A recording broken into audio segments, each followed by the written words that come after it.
Marvel को सबसे best movies बनाने के लिए जाना जाता है, लेकिन इन्होंने भी कुछ बहुत दर्दनाक ट्रॉमा हमें दिया है, जिससे जनता उन्हें कभी भी माफ नहीं करेगी। एवेंजर्स एंड गेम के बाद जो डाउनफॉल शुरू हुआ था, वो रुकने का नाम ही नहीं ले रहा। पिछले महीने ही एक और मार्वल की मूवी आई थी, captain America brave new world. मैं कहता हूँ कि इस वर्ल्ड को यही रोको, ऐसे और वर्ल्ड बनाओगे तो लोग मोबाइल में घुसकर आपको मारेंगे।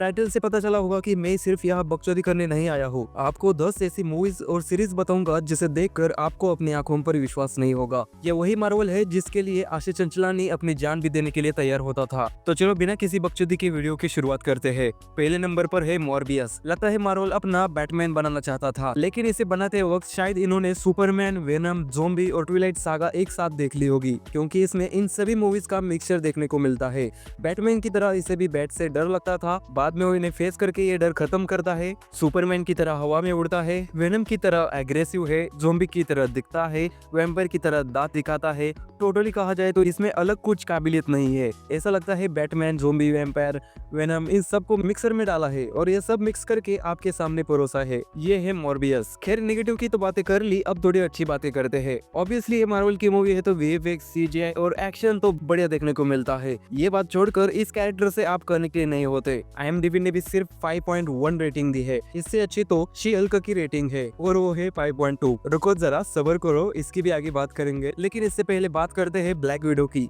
मुझे लगता है जब एंड गेम में नताशा मरी थी वही उसकी बेस्ट एंडिंग थी। इसका प्रीक्वल निकालने की कोई भी जरूरत नहीं थी। माना कि रेड गार्डियन और नताशा की बहन येलेना को इन्होंने इंट्रोड्यूस करने के लिए ये फिल्म बनाई थी, लेकिन उससे नताशा की रिस्पेक्ट कम हो गई। इसके विजुअल और वीएफएक्स को भी लोगों ने बहुत ट्रोल किया। ये ब्लास्ट वाला पूरा सीन इलॉजिकल लगता है। मार्वल से इतनी खराब विजुअल्स की उम्मीद नहीं थी। इस मूवी में 2 नए कैरेक्टर को इन्होंने इंट्रोड्यूस किया है, नताशा की बहन येलेना और रेड गार्डियन, लेकिन ये भी लोगों को कुछ खास पसंद नहीं आए। सिर्फ 6.6 IMDb रेटिंग है इसकी। ये 2 कैरेक्टर मार्वल की अपकमिंग मूवी थंडरबोल्ट्स में दिखेंगे। उस फिल्म से भी कुछ खास उम्मीदें नहीं है, लेकिन देखते हैं आगे क्या होता है। नेक्स्ट फिल्म है थॉर लव एंड थंडर। इसकी अब क्या ही बात करें। एक जमाने में इसी थॉर ने थैनोस का सर धड़ से अलग किया था। पूरे एवेंजर्स में इससे ज्यादा स्ट्रॉन्ग कैरेक्टर कोई नहीं था, लेकिन अब ये बच्चों की मूवी बन के रह गई है। लव एंड थंडर ने बहुत ज्यादा डिसअपॉइंटमेंट फील कराया है। हमारे यहाँ जैसे देवों के देव महादेव है, ठीक वैसे उनके यहाँ जीसस है, लेकिन उसे भी इन्होंने लड़कियों की स्कर्ट पहना है। बड़े महफिल में थॉर को नंगा किया है और इसका विलन गॉर द बूचर, जिसने बड़े बड़े गॉड्स को मारा है, वो इस मूवी में बच्चों को किडनैप कर रहा है। कुछ सेंस इस बात की?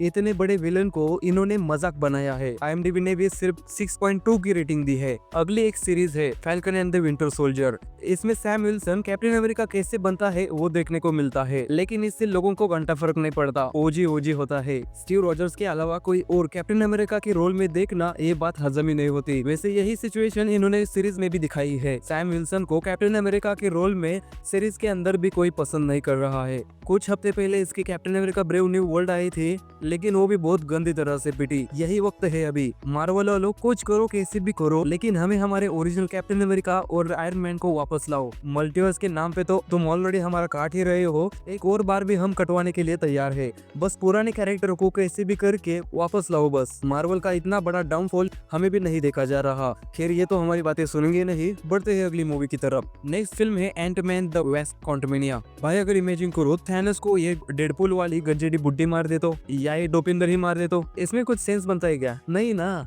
इसका कुछ कंपैरिजन ही नहीं है। इस मूवी में भी मार्वल ने कैंग को सबसे बड़े विलन जैसे इंट्रोड्यूस किया, लेकिन एंडिंग में एंटमैन से हरवा दिया या फंसा दिया, जो भी आप समझो। लेकिन आप ही सोच कर देखो, कैंग ने ये TVA बनाया है और ये मल्टीवर्स को भी कंट्रोल करता है। इतना पावरफुल आदमी एक एंटमैन से कैसे हार सकता है? इसका कुछ भी सेंस नहीं है। ऊपर से पोस्ट क्रेडिट सीन में इतने सारे कैंग्स को दिखाया है, तब ऐसा लगा कि कुछ अच्छा देखने को मिलेगा, लेकिन पूरी उम्मीदों पर मार्वल ने पानी फेर दिया। ऊपर से ये अजीब अजीब दिखने वाले क्रिएचर्स को दिखाया है, जो कि मुझे तो बहुत फुद्दू आइडिया लगा। IMDb ने तो सिर्फ 6 रेटिंग दी है, वो भी सिर्फ इसके विजुअल्स के लिए। नेक्स्ट फिल्म है क्रेवन द हंटर। ये मूवी तो ऐसी है जैसे खोदा पहाड़ और निकला चूहा। रिलीज के 1 साल पहले इन्होंने इसका टीजर लॉन्च किया था और इसकी बहुत हाइप बढ़ाई थी।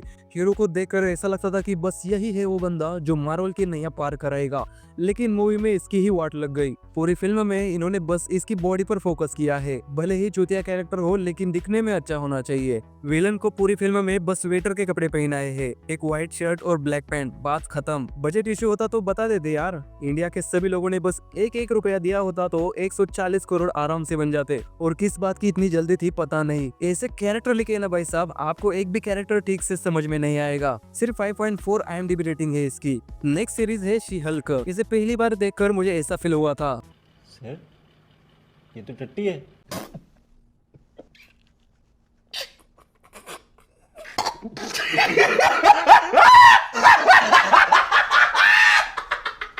इसे क्यों बनाया ये आज भी बहुत बड़ी मिस्ट्री है। इसमें ये हीरोइन पेशे से एक लॉयर है, लेकिन एक भी केस कभी जीता नहीं, और हमारा ब्रूस बैनर इसका अंकल लगता है। गलती से हल्का का खून इसके बॉडी में मिक्स होता है, इस वजह से इसे भी हल्का की पावर मिलती है। वैसे इसकी फिगर तो बढ़िया है, लेकिन सबसे ज्यादा बुरा मुझे ओजी हल्का को देखकर लगा। इसे इतना वीक क्यों दिखा रहे हो भाई? न्यूयॉर्क में सिर्फ एक मुक्के में इसने इतने बड़े एलियन को मारा था। इस सीरीज में ये एक फुसकी बॉम्ब की तरह दिख रहा है। कीजिएगा, ये ठीक नहीं हो रहा सर, आप गलत कर रहे हैं सर। केजरीवाल सर, आप ही इस पर कुछ कहिए।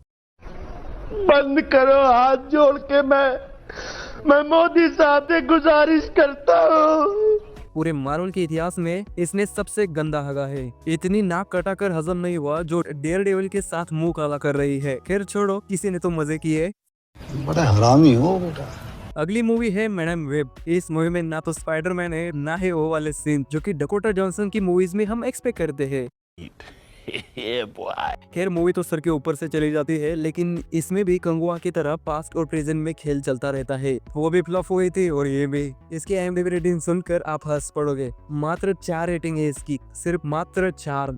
इससे ही आप अंदाजा लगा लो कि मूवी किस लेवल की है। मैंने सिर्फ इसकी वजह से ये फिल्म देख ली, और इसे दोबारा देखने की गलती मैं इस जन्म में तो नहीं करूंगा। नेक्स्ट सीरीज है मिस मार्वल। भाई मार्वल ने इसे बनाकर इंडिया वालों के साथ बहुत बड़ा भेदभाव किया है। मार्वल की सबसे बड़ी फॉलोइंग इंडिया से आती है, लेकिन आज तक इंडिया का एक भी सुपर हीरो मार्वल ने नहीं बनाया। लेकिन ये मुट्ठी जितने पाकिस्तान के लोगों के लिए सुपर हीरो भी बनाया और उस पर एक सीरीज भी बना ली। असली सर इसे क्या कहते हैं जरा बता दीजिए। ये सब दोगलापन है। किस जन्म का बदला ले रहे हो मार्वल वालों? एक बार फिर कह रहा हूँ, कसम से जनता नहीं माफ करेगी। इस सीरीज की बात करें तो चिमकांडी के शक्ल की बच्ची को इसकी दादी का एक कंगन मिलता है। एक ही होता है क्योंकि दूसरा कंगन बेचकर उन्होंने आटा खरीदा था, और विरासत में पीछे छोड़ने के लिए दूसरी कोई प्रॉपर्टी थी ही नहीं, तो कंगन ही छोड़ दी। लेकिन कहीं से तो कंगन में सुपर पावर्स आती है, जिससे वो बिना सहारे के हवा में चल सकती है, उड़ सकती है। ये खुद लड़की होने के बावजूद इसे एक औरत पसंद आती है, मिस मार्वल। अब इससे आगे क्या होता है वो आप सीरीज में देखो, और ना भी देखो तो कोई बात नहीं। तो यही खत्म करता हूँ आज की वीडियो को। मिलते हैं अगली वीडियो में, तब तक के लिए बाय। और हाँ, वीडियो को लाइक करो और भेज दो उस फ्रेंड को जो मार्वल का फैन है। मूड खराब कर दो उसका।